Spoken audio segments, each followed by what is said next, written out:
कि देश की एक भाषा हो जिसके कारण विदेशी भाषाओं को जगह न मिले और देश की एक भाषा हो, इसी दृष्टि को ध्यान में रखते हुए हमारे पुरखों ने, हमारे स्वतंत्र सेनानियों ने राजभाषा की कल्पना की थी और राजभाषा के रूप में हिंदी को स्वीकार किया था। नमस्कार, स्वागत है आपका हिमाचल न्यूज 24/7 में। मैं पुनीता और मैं हूं आंचल मोंगिया।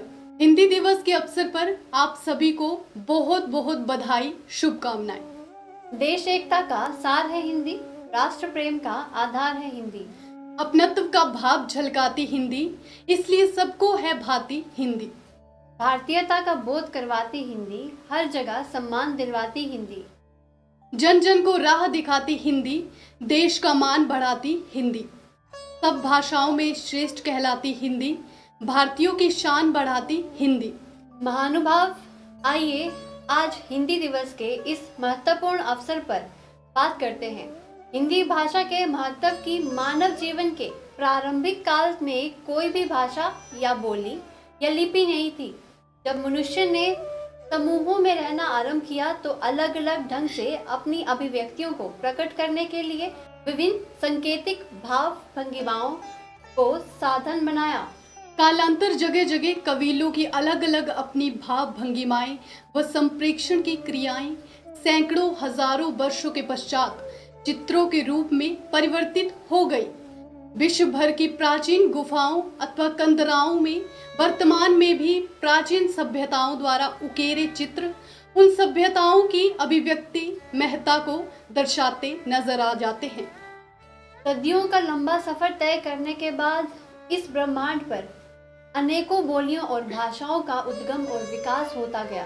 साहब, अब अगर हम यहाँ हिंदी भाषा की उत्पत्ति के संबंध में चर्चा करें तो ये स्पष्ट है कि हिंदी की आदि जननी संस्कृत भाषा ही है।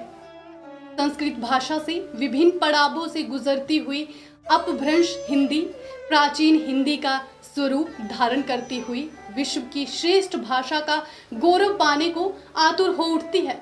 वास्तव में हिंदू शब्द प्राचीनतम प्रयोग सदियों पूर्व रचित अनेकों ग्रंथों में देखने को मिलता है।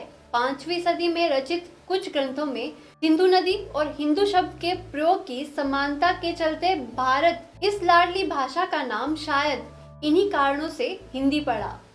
देश आजाद होने के बाद सबसे बड़ा प्रश्न ये था कि किस भाषा को राष्ट्रीय भाषा बनाया जाए।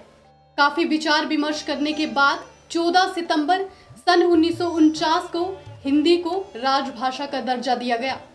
इसका उल्लेख संविधान के अनुच्छेद 343 के प्रथम भाग में किया गया है, जिसके अनुसार भारत की राजभाषा हिंदी और लिपि देवनागरी है।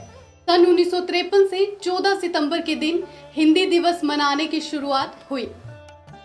हिंदी को राजभाषा का दर्जा दिए जाने के बाद गैर हिंदी भाषी लोगों ने इसका डटकर विरोध किया, जिसके कारण अंग्रेजी को भी आधिकारिक भाषा बनाया गया। साहब, यद्यपि इस बात से सुकून कर लें कि देश के 70% से भी अधिक लोग हिंदी बोलते, समझते और पढ़ते हैं, या वर्तमान में आधिकारिक कामकाज की भाषा के रूप में हिंदी का अत्यधिक प्रयोग किया जा रहा है। लेकिन साहब, इस बात से इनकार नहीं किया जा सकता कि हिंदी भाषा के साथ आजादी के इतने वर्ष बीत जाने के पश्चात भी उस सौतेली बेटी के समान व्यवहार किया जा रहा है, जिसे दूर गांव में ब्याहकर पीहर वालों को कभी कभी ही उसकी याद आती है। ठीक उसी तरह जिस तरह 14 सितंबर को हमें हिंदी की याद आती है। महानुभाव, हमारे राजनेताओं, बुद्धिजीवी, साहित्यकारों, विद्वानों और समाज के विभिन्न वर्गों के विशिष्ट विचारकों द्वारा अत्यंत भावपूर्ण ढंग से हिंदी का महिमा गान कुछ इस तरह किया गया है। राष्ट्रपिता महात्मा गांधी ने कहा था, राष्ट्रभाषा के बिना राष्ट्र गूंगा है।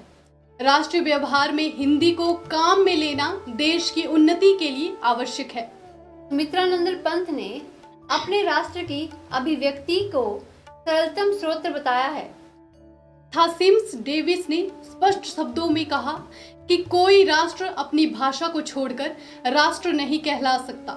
भाषा की रक्षा सीमाओं की रक्षा से भी जरूरी है। भारतेंदु हरिश्चंद्र की यह दिल को छू लेने वाली अभिव्यक्ति भला कौन भूल सकता है। निज भाषा उन्नति अहे सब भाषा को मूल, बिनु निज भाषा ज्ञान के मिटे न होए को शूल। वहीं अज्ञात कहता है जो सम्मान, संस्कृति और अपनापन हिंदी बोलने से आता है वे अंग्रेजी में दूर दूर तक दिखाई नहीं देता है। महर्षि स्वामी दयानंद कहते हैं हिंदी द्वारा सारे भारत को एक सूत्र में पिरोया जा सकता है। सुभाष चंद्र बोस ने आजादी से पहले ही कहा था, देश के सबसे बड़े भूभाग में बोली जाने वाली हिंदी ही राष्ट्रभाषा पद की अधिकारिणी है। डॉक्टर अमरनाथ झा हिंदी के महत्व को अत्यंत सरल शब्दों में समझाते हैं। हिंदी सरलता, बोधगम्यता और शैली की दृष्टि से विश्व की भाषाओं पे महानतम स्थान रखती है। मैथिली शरण गुप्त का हिंदी के विषय में कथन है कि हिंदी उन सभी गुणों से अलंकृत है जिनके बल पर वे विश्व की साहित्यिक भाषा की प्रथम श्रेणी में समासीन हो सकती है। साहब, एक दिन का हिंदी को सम्मान देने का ये प्रपंच आने वाले वर्षों में भी इसी तरह निभाया जाएगा।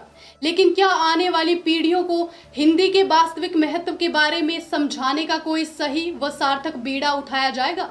ये प्रश्न यक्ष प्रश्न बनकर यूं ही मन मस्तिष्क में हर वर्ष उठता रहेगा और मेरा इंग्लिश मीडियम में पढ़ने वाला नन्हा अबोध बालक हिंदी दिवस पर मात्र हिंदी का मुहावरा रटने तक ही सीमित रह जाएगा।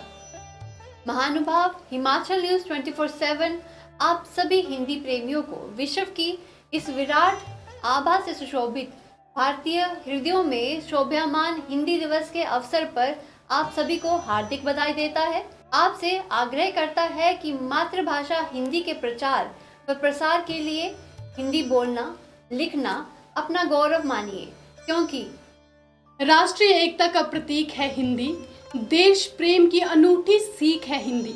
हर जन जब हिंदी अपनाएगा तब देश विश्व में गौरव पाएगा। हर जन जब हिंदी अपनाएगा तब भारत की शान बढ़ाएगा। हर जन जब हिंदी अपनाएगा सच्चा भारतीय कहलाएगा। हर जन जब हिंदी अपनाएगा तब देशभक्त भारतीय कहलाएगा। हिमाचल न्यूज 24/7 के लिए चंबा से मातृभाषा हिंदी का ऋण उतारने को प्रयासरत अजीम आलम की हिंदी दिवस पर छोटी सी भेंट।